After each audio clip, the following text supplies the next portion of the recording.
Assalamualaikum warahmatullahi wabarakatuh. Selamat datang di channel Hikmah Pilihan.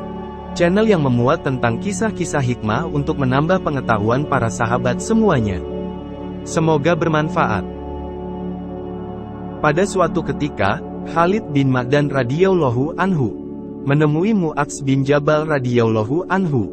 Pada saat itu, Khalid bin Ma'dan ingin mendengarkan wasiat yang pernah didengar secara langsung oleh Mu'adz dari Rasulullah Shallallahu Alaihi Wasallam. Ya, pada saat itu Rasulullah Shallallahu Alaihi Wasallam sudah tiada. Hanya ada kisah-kisah yang kemudian tersusun menjadi hadis-hadis. Wahai sahabat Rasulullah, ceritakanlah kepadaku tentang peristiwa bersama Rasulullah Shallallahu Alaihi Wasallam yang membuatmu terkesan dan tidak pernah bisa engkau melupakannya. Pinta Khalid bin Ma'dan pada Mu'adz bin Jabal. Ah, Rasulullah begitu agung, kata Mu'adz bin Jabal.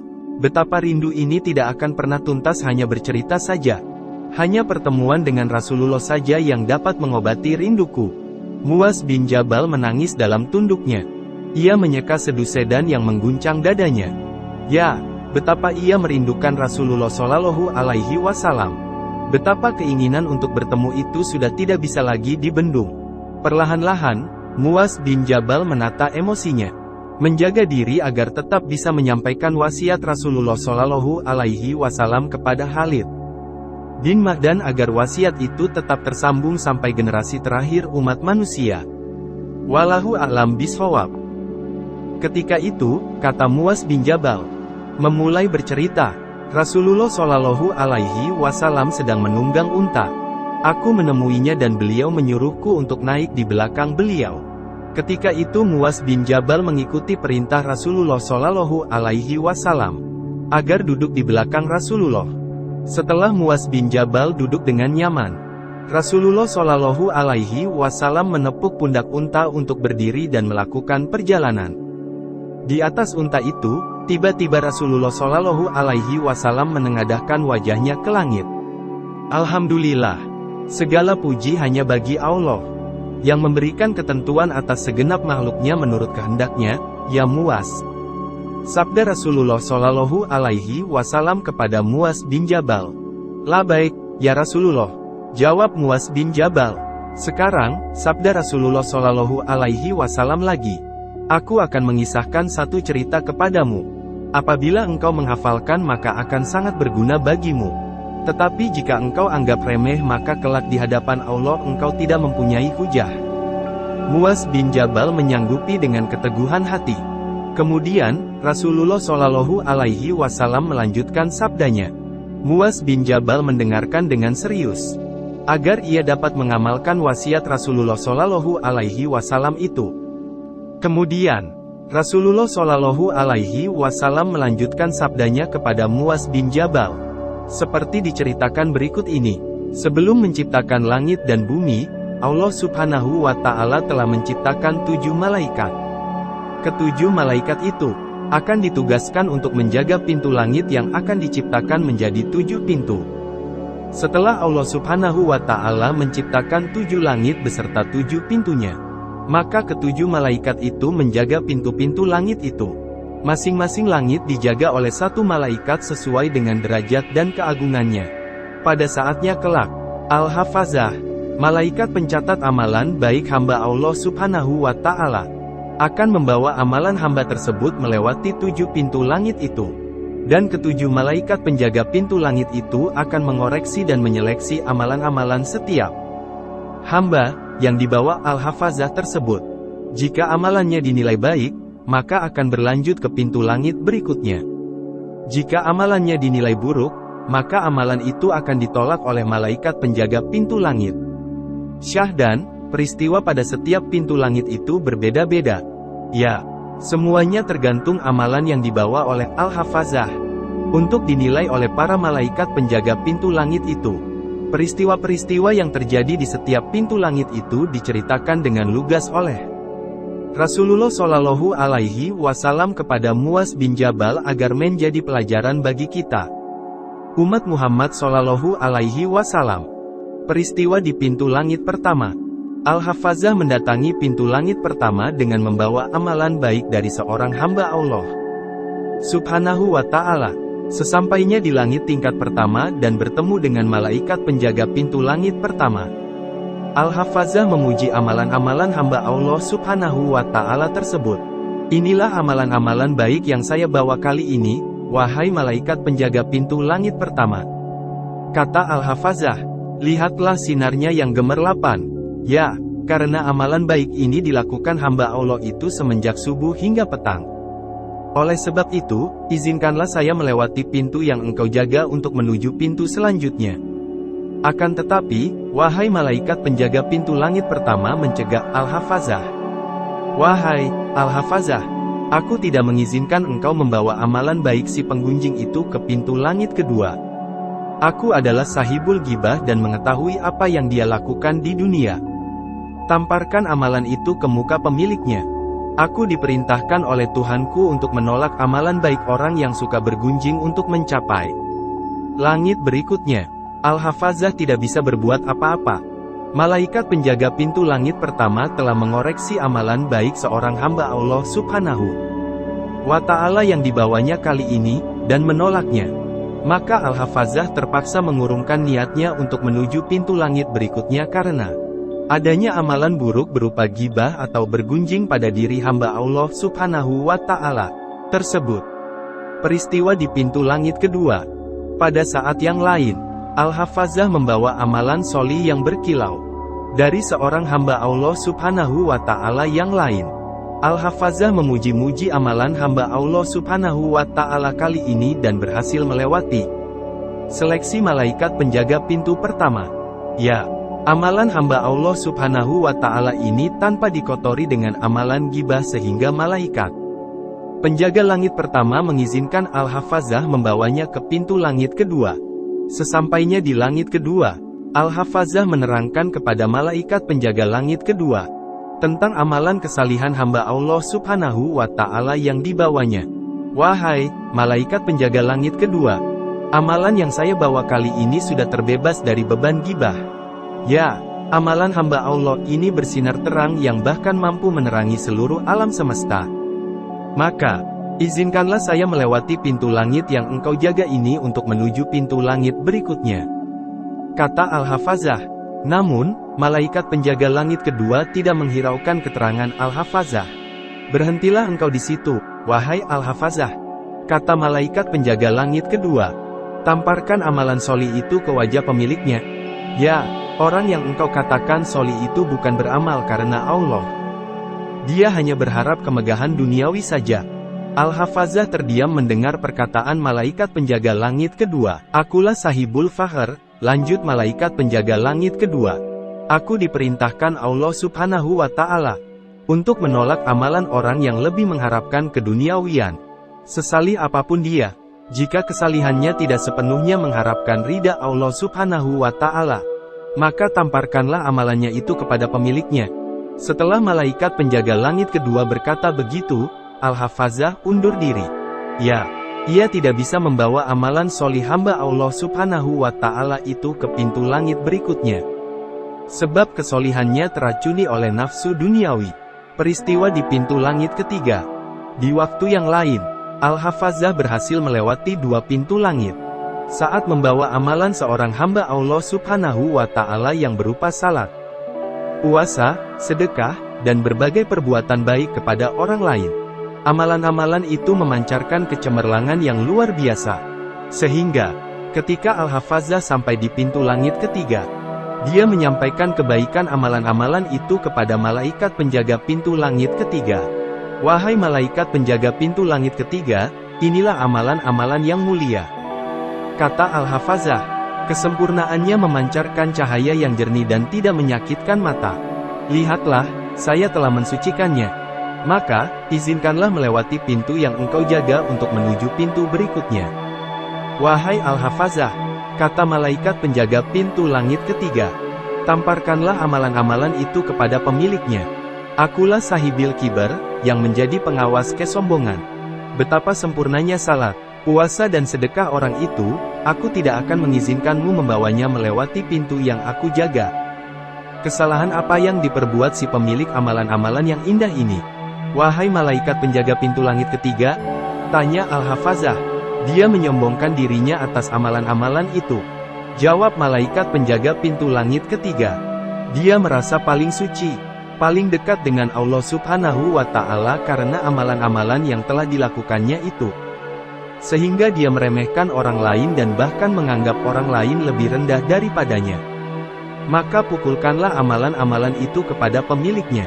Setelah mendengarkan jawaban malaikat penjaga pintu langit ketiga, Al-Hafazah tidak jadi membawa amalan-amalan baik itu ke pintu langit berikutnya. Ya, kesombongan telah memusnahkan amalan-amalan baik dari seorang hamba Allah Subhanahu wa Ta'ala itu. Peristiwa di pintu langit keempat. Suatu ketika di pintu langit keempat, malaikat penjaga pintu langit keempat mendapati Al-Hafazah yang berdiri di depan pintu langit dengan membawa cahaya yang gemerlapan. Maka, malaikat penjaga pintu langit keempat bertanya kepada Al-Hafazah, "Kiranya apakah itu yang engkau bawa, wahai Al-Hafazah?" "Oh, ini," kata Al-Hafazah, "ini adalah cahaya dari amalan seorang hamba Allah yang suka bertasbih, salat, puasa, haji, dan umroh. Alangkah indahnya amalan itu, wahai Al-Hafazah."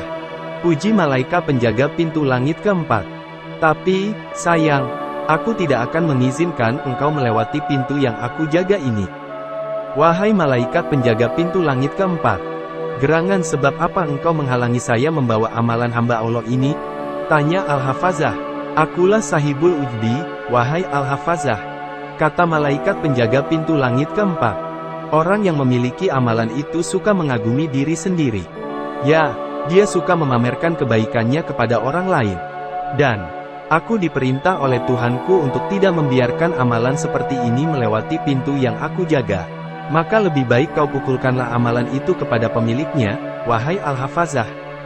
"Oh, malaikat penjaga pintu langit keempat," kata Al-Hafazah, "betapa sedihnya saya karena tidak bisa membawa amalan hamba Allah Subhanahu wa Ta'ala yang gemerlapan ini menuju pintu berikutnya."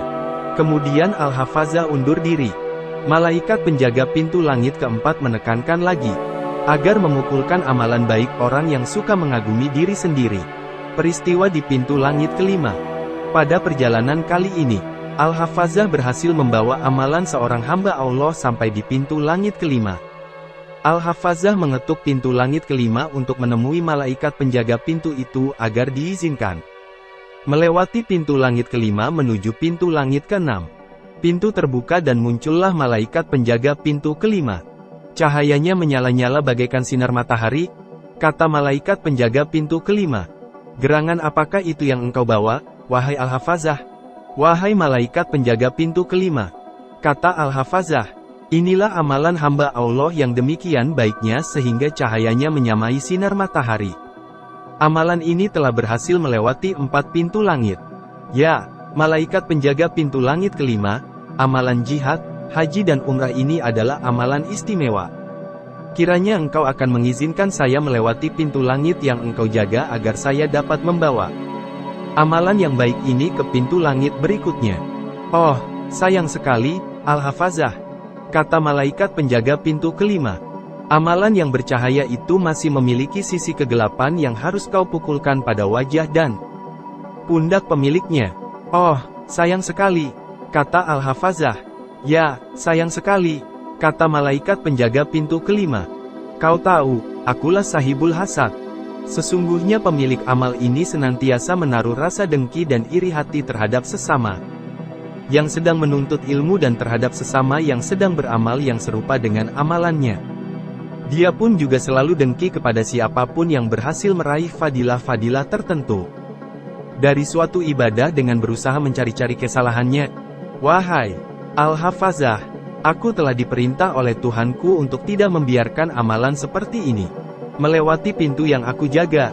Malaikat penjaga pintu kelima mengusir Al-Hafazah dari hadapannya agar memukulkan amalan-amalan seorang hamba Allah Subhanahu wa Ta'ala itu kepada pemiliknya. Ya, amalan-amalan yang dihiasi rasa dengki itu tidak bisa dibawa Al-Hafazah melewati pintu langit kelima. Peristiwa di pintu langit keenam. Pintu langit keenam masih dalam keadaan tertutup ketika Al-Hafazah membawa amalan yang memancarkan cahaya luar biasa. Amalan bercahaya itu adalah dari amalan menyempurnakan wudhu, salat yang banyak, zakat, haji, umroh, jihad, dan puasa. Sungguh beruntung orang yang memiliki amalan tersebut, karena sudah sampai pada pintu langit yang keenam. Jika pintu ini berhasil dilewati oleh Al-Hafazah yang membawa amalannya itu, maka sampailah ia pada pintu langit yang ketujuh. Wahai Al-Hafazah, malaikat penjaga pintu langit keenam menyapa Al-Hafazah. Kau sudah sampai di pintu ini. Amalan apa yang engkau bawa kemari? Inilah amalan hamba Allah yang sempurna, wahai malaikat penjaga pintu langit keenam. Kata Al-Hafazah, pemilik amalan selalu menyempurnakan wudhu. Ia tak luput salat fardu. Sunnah pun tiada henti siang dan malam. Zakat, puasa, haji, dan umroh ia lakukan dengan sempurna tak kurang suatu apapun. Bahkan, jihad yang begitu berat ia jalani tanpa mengeluh. Stop, kata malaikat penjaga pintu langit keenam. Hentikan pujianmu itu, wahai Al-Hafazah. Ada apa, wahai malaikat penjaga pintu langit keenam? Tanya Al-Hafazah. Kau tahu, akulah Sahibur Rahmah. Kata malaikat penjaga pintu langit keenam. Aku tidak mengizinkan engkau membawa amalan itu melewati pintu langit yang aku jaga ini. Kenapa, wahai malaikat penjaga pintu langit keenam? Tanya Al-Hafazah lagi. Bukankah ini amalan yang sempurna? Tidak, kata malaikat penjaga pintu langit keenam. Sebaliknya amalan yang buruk. Pukulkanlah amalan itu kepada pemiliknya yang tidak pernah peduli. Kepada sesama yang sedang ditimpa musibah, ia senang dengan penderitaan orang lain. Pukulkanlah kepadanya, wahai Al-Hafazah. Al-Hafazah pun pergi meninggalkan malaikat penjaga pintu langit keenam. Amalan yang bagus itu, ternyata tidak bisa melewati pintu langit keenam dan dibawa ke pintu langit ketujuh. Peristiwa di pintu langit ketujuh. Diiringi oleh 3.000 malaikat, Al-Hafazah memasuki pintu langit ketujuh, dengan membawa amal perbuatan seorang hamba Allah Subhanahu wa Ta'ala. Amal-amal tersebut berupa saum, salat, nafkah, jihad, dan wara. Wara adalah memelihara diri dari perkara-perkara yang haram dan syubhat. Amalan-amalan yang dibawa Al-Hafazah tersebut mendengung menyerupai ribuan lebah yang beterbangan. Cahaya amalan-amalan tersebut bersinar seperti cahaya matahari. Di pintu langit ketujuh itu, Al-Hafazah dan ribuan pengiringnya dicegat malaikat penjaga pintu langit ketujuh. Berhentilah kalian, kata malaikat penjaga pintu langit ketujuh. Pukulkanlah amalan yang kalian bawa itu ke wajah pemiliknya. Pukullah anggota badannya dan siksalah hatinya dengan amal perbuatannya itu. Semua malaikat itu terdiam. Kemudian, malaikat penjaga pintu langit ketujuh melanjutkan. Akulah Sahibuz Zikr, malaikat yang mengawasi perbuatan mencari nama diri. Pemilik amalan tersebut hanya ingin termasyhur. Akulah yang akan menghijab dari Tuhanku. Segala amal perbuatan yang dia kerjakan tidak demi mengharap ridho Allah Subhanahu wa Ta'ala. Ya, orang itu lebih mengharapkan yang selain Allah. Dia lebih mengharapkan ketinggian posisi di kalangan para ahli fikih, lebih mengharapkan puji-pujian di kalangan para ulama, dan lebih mengharapkan nama baik di masyarakat umum. Al-Hafazah masih terdiam. Begitu juga 3.000 malaikat yang mengiringinya, terdiam. Kemudian, malaikat penjaga pintu langit ketujuh melanjutkan. Aku telah diperintah oleh Tuhanku untuk tidak membiarkan amalan seperti itu lewat di hadapanku. Setiap amal perbuatan yang tidak dilakukan dengan ikhlas karena Allah adalah suatu perbuatan riya. Dan, Allah Subhanahu wa Ta'ala tidak akan menerima segala amal perbuatan orang yang riya. Demikian kisah hari ini. Semoga dapat bermanfaat dan menambah pengetahuan sahabat semuanya. Jangan lupa subscribe dan bagikan video ini, agar channel ini dapat berkembang lebih baik lagi. Terima kasih. Assalamualaikum warahmatullahi wabarakatuh.